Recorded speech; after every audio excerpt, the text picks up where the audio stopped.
Hi everyone, welcome back to my channel maths with me. जैसा कि मैंने आपको बताया था कि इस चैनल पे हम मैथ्स की, साइंस की और रीजनिंग की कुछ वीडियोस कवर करेंगे, कुछ कंटेंट कवर करेंगे जो आपको हेल्प करेगा। उसी के साथ मैं अपनी आज साइंस की फर्स्ट वीडियो लेके आ रही हूँ। और जैसे कि आपको पता है कि 10th की हमारी डेटशीट आ चुकी है, क्लास 10th की डेटशीट है, आपके एग्जाम है। तो उसी के लिए मैंने अपनी कुछ वीडियोस बनाऊंगी जिसमें हम कुछ रिवीजन सेशन रखेंगे। साइंस की रिवीजन भी करेंगे हम, एज वेल एज मैथ्स की रिवीजन भी करेंगे, जिससे आपको पेपर में हेल्प मिलेगी। तो साइंस की वीडियोस मैं आज बना रही हूँ, मतलब ये मेरी फर्स्ट वीडियो है क्लास 10th की, जहां हम बायोलॉजी का फर्स्ट चैप्टर कवर करेंगे, दैट इज लाइफ प्रोसेस।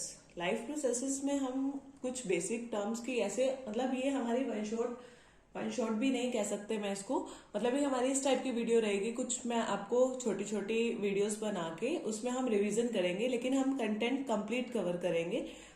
तो मेरे साथ ऐसे ही बने रहिए और मेरे चैनल को please like, share and subscribe करना मत भूलिए। तो हमारे चैप्टर का नाम क्या है? Life processes. लाइफ प्रोसेसेस का मतलब क्या है कि जो हमारी प्रोसेसेस चलते हैं हमारी बॉडी के अंदर, हमें खाना डाइजेस्ट करने के लिए, खाना खाने के लिए, हमारे अंदर का जो भी सिस्टम है उसके बारे में हम डिस्कस करेंगे। कहता basic function perform by living organism, जो हमारा बेसिक फंक्शन परफॉर्म करते हैं अपनी लाइफ को मेंटेन करने के लिए, वो कौन कौन से हैं? इसमें हम न्यूट्रिशन, रेस्पिरेशन, ट्रांसपोर्टेशन और एक्सक्रीशन, इन 4 टॉपिक्स को हमारे सिलेबस में दिया हुआ है और इन्हीं 4 टॉपिक का हम डिस्कस करेंगे वीडियोस में। फर्स्ट अगर हम बात करें न्यूट्रिशन की, तो व्हाट इज न्यूट्रिशन? न्यूट्रिशन का मतलब क्या होता है? देखो, पहले तो हमने ऐसा सीखा कि हम खाना खाते हैं, कुछ हम ऐसे कहते हैं ना, हमें न्यूट्रिशन फूड खाना चाहिए। न्यूट्रिशन फूड का मतलब क्या होता है? क्या होता है न्यूट्रिशन?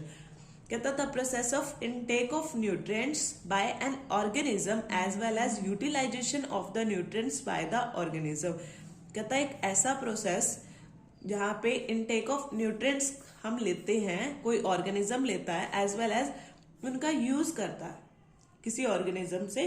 तो इस चीज के आगे देखेंगे हम क्या लिखा हुआ है। न्यूट्रिएंट्स इंक्लूड, न्यूट्रिएंट्स लेने का मतलब क्या होता है? न्यूट्रिएंट्स क्या हमें मार्केट में ऐसे ही मिल जाता है कि हाँ ये न्यूट्रिएंट्स है और आप इसको ले लो? नहीं, न्यूट्रिएंट्स जो हम लेते हैं उसमें कार्बोहाइड्रेट होता है, प्रोटीन होता है, फैट होता है, मिनरल होते हैं, विटामिन होते हैं और वाटर की बात हो रही है। इन सबको न्यूट्रिएंट्स कहा है और इनसे हमें हमारी बॉडी को क्या मिलता है? न्यूट्रिशन मिलता है। न्यूट्रिशन के मोड्स के बारे में डिस्कस करेंगे, method of procuring obtaining food. Nutrition के मोड 2 होते हैं हमारे पास, एक होता है ऑटोट्रॉपिक और दूसरा होता है हेट्रोट्रॉपिक। ऑटोट्रॉपिक न्यूट्रिशन क्या होता है? The process by which organism synthesis it's own food from simple inorganic substances like carbon dioxide and water. Autotrophic nutrition क्या होता है? कहता है एक ऐसा प्रोसेस है जिसमें ऑर्गेनिज्म क्या करता है, अपना खाना खुद बनाता है फ्रॉम सिंपल इनऑर्गेनिक सब्सटेंसेस से, लाइक कार्बन डाइऑक्साइड से, वाटर से, present in the surrounding environment is called as autotrophic nutrition. जैसे ही आपको पता लगा कि खाना कार्बन डाइऑक्साइड, वाटर या एनवायरमेंट से खुद बनाया जा रहा है, तो हमारे माइंड में एक ही चीज आती है, जैसे कि प्लांट्स अपना खाना क्या करते हैं? खुद बनाते हैं, एज वेल एज बैक्टीरियाज भी होते हैं जो अपना खाना क्या करते हैं? खुद बनाते हैं। और हेट्रोट्रॉपिक न्यूट्रिशन की बात करें तो एक ऐसे organism that can not synthesise its own food, जो अपना खाना खुद नहीं बना सकते from simple inorganic substance and obtain their food. वो अपना खाना कहाँ से लेते हैं? फिर खुद नहीं बना पाते, तो दूसरे ऑर्गेनिज्म से। इस प्रोसेस को हम क्या बोलते हैं? हेट्रोट्रॉपिक न्यूट्रिशन बोलते हैं। इनके एग्जाम्पल्स की बात करें तो एनिमल्स और फंगाई। ठीक है, अब न्यूट्रिशन अगर हमने पढ़ा है, स्टार्ट किया है, तो न्यूट्रिशन को हम प्लांट्स में पढ़ते हैं। न्यूट्रिशन इन प्लांट्स का अगर दूसरा नाम देखूं तो दूसरा नाम इसका क्या रहेगा? फोटोसिंथेसिस।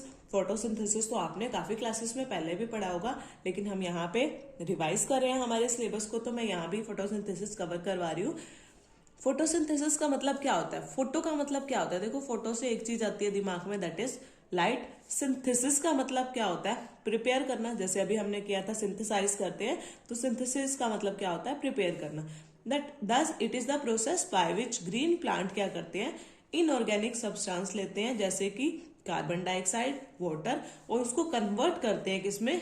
फूड में, जैसे ग्लूकोज में। फूड की बात करें तो that is glucose in the presence of sunlight and chlorophyll is called a photosynthesis. Photosynthesis की अगर सीधी सी बात की जाए तो फोटोसिंथेसिस क्या है? जब प्लांट सनलाइट से और क्लोरोफिल से अपना फूड प्रिपेयर करते हैं in the presence of light, तो दैट इज फोटोसिंथेसिस। देखो यहाँ सन है, सनलाइट आ रही है, यहाँ आपको पता है कि ट्री के प्लांट्स में क्या प्रेजेंट होता है, क्लोरोफिल प्रेजेंट होता है, वहां से वो अपना खाना बनाते हैं, ऑक्सीजन लेते हैं, मतलब ऑक्सीजन हमें देते हैं और कार्बन डाइऑक्साइड लेकर अपना खाना बनाते हैं। ऑक्सीजन गैस रिलीज होती है फोटोसिंथेसिस के ड्यूरिंग, तभी हम कहते हैं ना कि ज्यादा प्लांट लगाओ, ज्यादा प्लांट लगाओ मतलब ऑक्सीजन मिलेगी हमें, ठीक है। अब इसकी अगर इक्वेशन की बात करें तो केमिकल इक्वेशन देखोगे तो आप क्या रहेगी, 6CO2 प्लस 12H2O। क्लोरोफिल और सनलाइट की प्रेजेंट में हमारे पास ये ग्लूकोज बनता है, प्लस वाटर बनता है, प्लस ऑक्सीजन होता है, ठीक है। Condition necessary for photosynthesis. Photosynthesis के लिए क्या क्या चीजें जरूरी हैं, वैसे तो आप पढ़ चुके हो लेकिन फिर भी हमारे सिलेबस में मेंशन है तो हम उसके अकॉर्डिंग पढ़ रहे हैं। सनलाइट जरूरी है, you know very well, chlorophyll, carbon dioxide and water. Photosynthesis के स्टेप्स क्या हैं? फर्स्ट स्टेप क्या रहेगा, absorption of light energy by chlorophyll. Chlorophyll क्या करता है, लाइट एनर्जी को क्या करता है, अब्जॉर्ब करता है, ठीक है। सेकंड स्टेप रहेगा, अब उसने लाइट एनर्जी ले तो ली, अब उसका क्या करेगा, कन्वर्जन करेगा। Conversion of light energy to किसमें, केमिकल एनर्जी में, और फिर क्या करेगा, वाटर के मॉलिक्यूल को स्प्लिट करेगा किसमें, हाइड्रोजन और ऑक्सीजन में। थर्ड स्टेप क्या रहेगा, रिडक्शन। रिडक्शन किसका, carbon dioxide, reduction of carbon dioxide by hydrogen to form क्या बनाता है, कार्बोहाइड्रेट, लाइक क्या बनाता है, ग्लूकोज। ये रहते हैं फोटोसिंथेसिस के स्टेप्स। सिंपल से स्टेप्स है, बहुत इजीली आपको आराम से याद हो जाएंगे। अब बात करते हैं फोटोसिंथेसिस के लिए किस मटेरियल की जरूरत होती है, ये भी आप कर चुके हो। कार्बन डाइऑक्साइड की जरूरत होती है और वाटर की जरूरत होती है। कार्बन डाइऑक्साइड की क्या जरूरत होती है, कहता है जो ग्रीन प्लांट्स होते हैं वो कार्बन डाइऑक्साइड कहाँ से लेते हैं, क्या से मिलता है उनको रॉ मटेरियल, एयर से मिलता है। वो लेते किससे, स्ट्रोमेटा से। स्ट्रोमेटा क्या होता है वो भी हम डिस्कस करेंगे। और वाटर जो रिक्वायर्ड होता है फोटोसिंथेसिस के लिए वो कहाँ से लेते हैं बेटा, रूट से लेते हैं। गाइस रूट से लेते हैं क्योंकि हमें पता है कि हम पानी देते हैं तो वो रूट से पानी को अब्जॉर्ब करते, रॉ मटेरियल अपना कलेक्ट करते हैं और वहां से अपना फूड तैयार करते हैं। Now what is stomata, question ये राइज होता है, स्टोमेटा क्या होता है। ट्रीज के अंदर इस टाइप से स्टोमेटा होता है, प्रेजेंट होता है। स्टोमेटा हमें दो टाइप से देखेंगे हम, क्लोज स्टोमेटा और ओपन स्टोमेटा। क्लोज और ओपन में क्या डिफरेंस रहेगा, मतलब जब उसको खाने की जरूरत होती है तो वो उसको ओपन कर देता है, अदरवाइज उसको क्या करता है, वो क्लोज कर लेता है। इस टाइप का एक प्रोसेस रहता है। ये छोटे छोटे जो पोर्स है इनको आप स्टोमेटल पोर्स बोलते हैं। जो प्रेजेंट होता है हमें पता है लीव्स में क्या प्रेजेंट होता है, क्लोरोफिल होता है। और जो इनकी बाउंड्री लगी होती है, एक ऐसे इसको कवर लगा होता है, कवर को क्या बोलते हो आप, गार्ड सेल्स बोलते हो। कहता है tiny pores present on the surface of leaves पे छोटे छोटे डॉट्स होते हैं, रिस्पॉन्सिबल फॉर गैसियस एक्सचेंज के लिए। इनका काम क्या होता है, गैस को एक्सचेंज करना। व्हाट इज गैसियस एक्सचेंज, क्या देते हैं वो हमें, ऑक्सीजन, और क्या लेते हैं एनवायरमेंट से, carbon dioxide. Surrounded by a pair of guard cell which control opening and closing of stomata. अब इन गार्ड सेल्स का क्या काम होता है, ये क्या करते हैं, ओपनिंग और क्लोजिंग के लिए रिस्पॉन्सिबल होते हैं, उनको कवर करके रखते हैं। Water flows into guard cell, guard cell से जब वाटर फ्लो हो सकता है तो दैट इज स्टोमेटा क्या है, open. Water flows out of guard cell तो क्या है, स्टोमेटा क्या है हमारा, क्लोज। ठीक है, सिंपल सा टॉपिक था। जैसे ही हमने न्यूट्रिशन प्लांट्स में किया है वैसे ही हम न्यूट्रिशन का डिस्कस एनिमल्स में करेंगे। न्यूट्रिशन इन एनिमल्स हमने पता है, हमने दो टाइप का न्यूट्रिशन पढ़ा था, that is autotrophic and heterotrophic. Auto हमने प्लांट्स में पढ़ा, हेट्रोट्रॉपिक क्या रहेगा हमारा, एनिमल्स के अंदर। ठीक है, इसकी फर्दर हमारे पास टाइप है, that is saprophytic, parasitic and holozoic nutrition. ठीक है, सेप्रोफाइटिक क्या होता है, in this the organism obtain it's nutrition from decaying organic matter of the dead plant and animal. जो डेड प्लांट और एनिमल से अपना खाना लेते तो दूसरे से ही हैं, ये तो हम पढ़ ही चुके हैं हेट्रोट्रॉपिक। लेकिन जो डेड प्लांट्स और एनिमल से लेते हैं उनको हम क्या बोलते हैं, सेप्रोफाइटिक। जैसे कि फंगाई का एग्जांपल है। पैरासाइटिक क्या होते हैं, इसमें ऑर्गेनिज्म क्या करते हैं, अपना खाना दूसरी लिविंग ऑर्गेनिज्म से लेते हैं बिना उनको मारे। जैसे कि लाइस की बात करें, लाइस होता है जो हमारे सिर में, मतलब जू बोलते हैं जिसको हम, लाइस, टिक्स, मतलब ये एक तरह के इंसेक्ट्स की बात हो रही है। ठीक है, ठीक है। होलोजोइक क्या होता है, in this organism takes in complex organic food by a process called ingestion से, which is then digested and absorbed into the body and waste undigested part is thrown out। ये प्रोसेस किसका है बेटा, इंसानों का प्रोसेस है। जो हम जिस टाइप से हम खाना लेते हैं, एनिमल्स लेते हैं, डॉग लेते हैं, अमीबा के अंदर भी यही प्रोसेस होता है। तो ये कौन सा है, होलोजोइक न्यूट्रिशन। आगे इसको ब्रीफ में डिस्कस करेंगे, आपको पता लग जाएगा। अब बात करते हैं न्यूट्रिशन इन अमीबा के अंदर। ठीक है, अमीबा किस टाइप से न्यूट्रिशन लेते हैं या क्या प्रोसेस रहता है। तो फर्स्ट स्टेप है इंजेशन। इंजेशन क्या होता है, अमीबा क्या करता है, takes in food using temporary finger. हमारी तरह ऐसा उनकी फिंगर होती है, मतलब टेम्परेरी फिंगर बनाता है, like extension of the cell को एक्सटेंड करता है उसको हम क्या बोलते हैं, स्यूडोपोडिया बोलते हैं। Pseudopodia fuse over food particle forming a food vacuole बना के वो क्या करता है, खाने को ले लेता है। आपको फिगर से इजिली समझ आ जाएगा।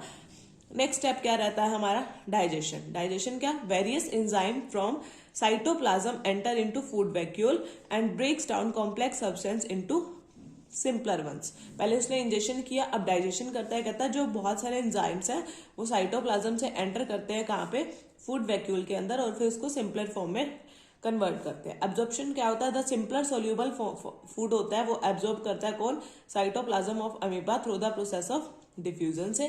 फिर इजेशन क्या होता है, रिमेनिंग अनडाइजेस्टेड जो मटेरियल होता है is move to the surface of the cell and throughout. मतलब इंसानों का भी यही प्रोसेस रहता है, वो खाना लेते हैं, खाने को ग्लूकोज मतलब ब्रेक डाउन करते हैं, फिर क्या करते हैं लास्ट में डाइजेशन। यहाँ देखो ये स्यूडोपोडिया, इसने फिंगर जैसा एक स्ट्रक्चर बनाया, इंजेक्शन हुआ, फूड अंदर आया, फूड कहाँ गया, न्यूक्लियस के अंदर गया, फूड वैक्यूल के अंदर गया, वहां से क्या हुआ, डाइजेशन हुआ फूड का, और जो अनडाइजेस्टेड फूड था जो उसको डाइजेस्ट नहीं था वो क्या हो गया, थ्रू आउट हो गया। ठीक है, ये क्या रहेगा, पूरा का पूरा न्यूट्रिशन रहेगा अमीबा के अंदर। आगे हम देखते हैं न्यूट्रिशन इन पैरामोसियम। ठीक है, ये आपके सिलेबस में नहीं है बट फिर भी सेम ही रहता है। कहता है ये क्या है, which is also unicellular organism है, cell has a defined shape होती है, और फूड उसके अंदर से जाता है स्पेसिफिक स्पोर्ट से by the movement of cilia which cover the entire surface of the cell, और इस साइड से वो क्या हो जाता है, कवर होता है। अब जो मेन इंपॉर्टेंट, ठीक है, जो मेन इंपॉर्टेंट है हमारा, that is nutrition in human being, जो कि हम अपनी नेक्स्ट वीडियो में डिस्कस करेंगे। यहाँ से हम न्यूट्रिशन कवर करके आगे के टॉपिक भी कवर करेंगे। आपको अगर मेरी वीडियो पसंद आ रही है, अगर आप मेरे को इसी तरह से चाहते हैं कि आप इस मतलब हम 10th का फुल सिलेबस कवर करें टिल योर एग्जाम, तो प्लीज मेरे चैनल के साथ बने रहें। मेरे को लाइक करके, शेयर करके, सब्सक्राइब करके, आपके रिस्पॉन्स से पता लगेगा कि आपको कितना अच्छा लग रहा है और कितना समझ आ रहा है। Thank you. Please like and share and subscribe to my video.